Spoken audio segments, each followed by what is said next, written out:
Building an audience is usually one of the most daunting tasks that an entrepreneur or a business owner or anybody who's looking to grow an audience on YouTube.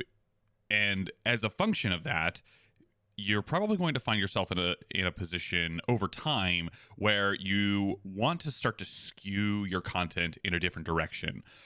Today, I want to talk a little bit about audience building, specifically on YouTube, and how to structure your content around building that audience, and then what to do when you ultimately hit a point where you want to pivot and target a specifically different person.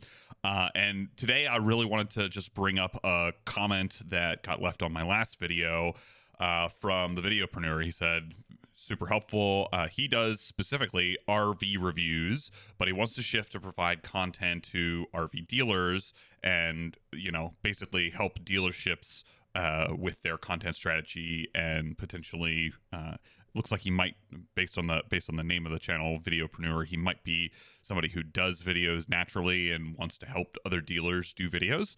And when I actually poked around his channel, let me pull it up real quick.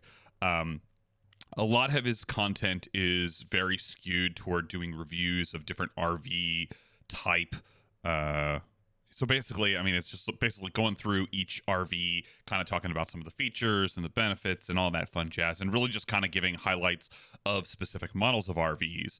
But based on the question, it sounds like he's starting to consider transitioning and helping the dealers, so the people who are wanting to attract the clients through his YouTube channel.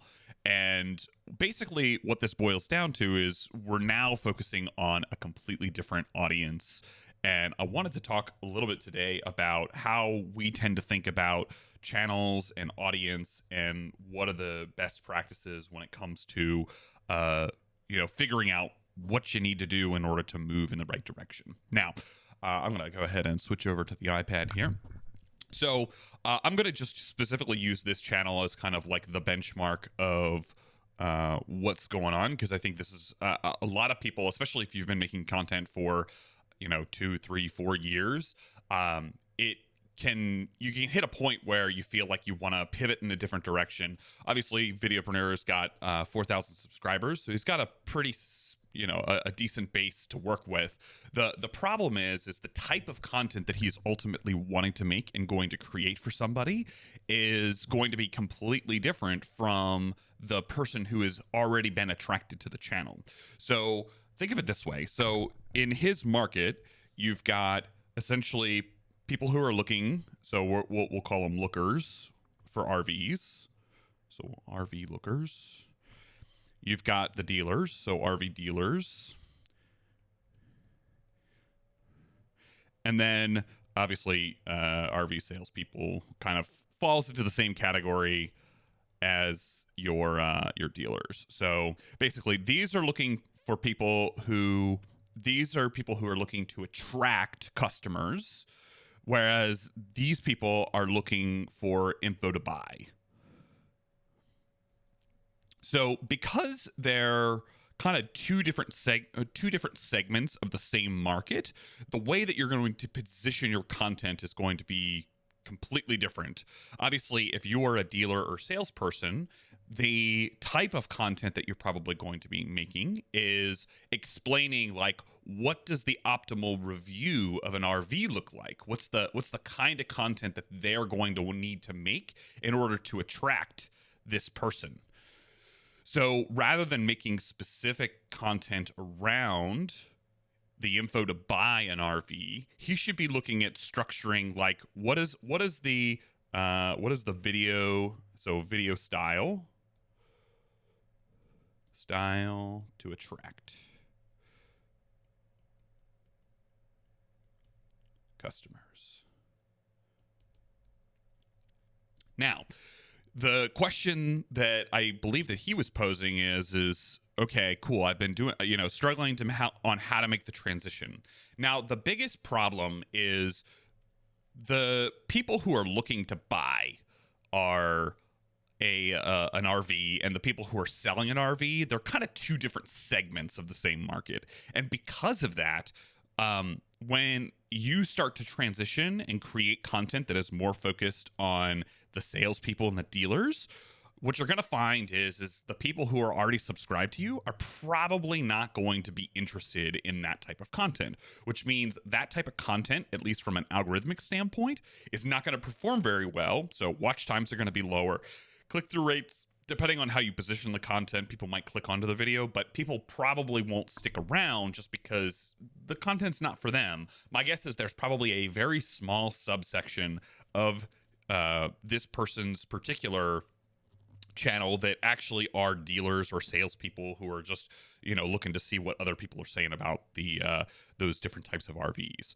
Now, because of that, the question that I ask is like, is the audience the same? If they're not the same, then we probably need to go ahead and shift and create a sub channel for that type of audience. And by sub channel, I just mean like a separate channel from the main channel that is focused more on the reviews and that kind of thing.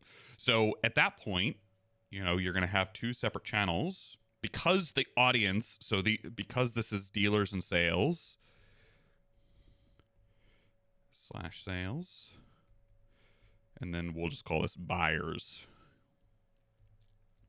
What's really interesting about this model is you can use this channel as your example of the type of content that people should be making. Like at the end of the day, people are looking to buy RVs, and if I'm a dealer or somebody who's selling RVs, I would be interested in seeing how other people are attracting the buyers to get them into their store and that kind of thing. So I don't know specifically if the videopreneur actually is like an owner of a dealership and has primarily been making this content to attract people into his dealership. But I would imagine that there's probably a fairly high likelihood. And if that's the case, then what I would do is I'd be like, cool. So here, ultimately, what does a dealer want? A dealer wants to increase their sales. They want to improve the foot traffic that's coming into their store. They want, those are the key metrics that they're trying to improve by making the content. So the content that this particular dealer sales channel should be talking about is how do I structure a video? So I'm going to call it video structure. So you've got, how do I structure a video to get all the details and make sure that people understand like the ins and outs of these RVs? Maybe you guys have a process in order to simplify the buying process. So it's just a matter of like coming up with ideas of like what is going to attract the dealer. What do they care about? At the end of the day, if foot traffic and sales are their biggest thing, then really your conversations are around attracting people and simplifying the process in order to get people to buy. I think those are kind of the two areas that would be worthwhile focusing on. So this goes for anybody. If you've done a channel for any significant period of time, what is ultimately going to happen is either you're going to get bored of the topic that you're talking about and you're looking to expand, or you're wanting to go in a completely different direction.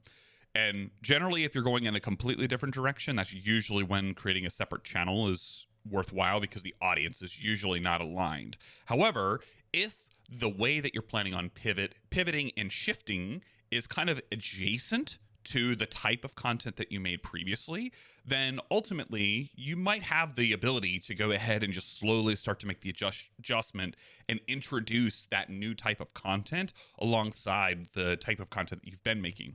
A really good example of somebody who's done this is actually Graham Stephan. So Graham started his YouTube channel specifically talking about real estate.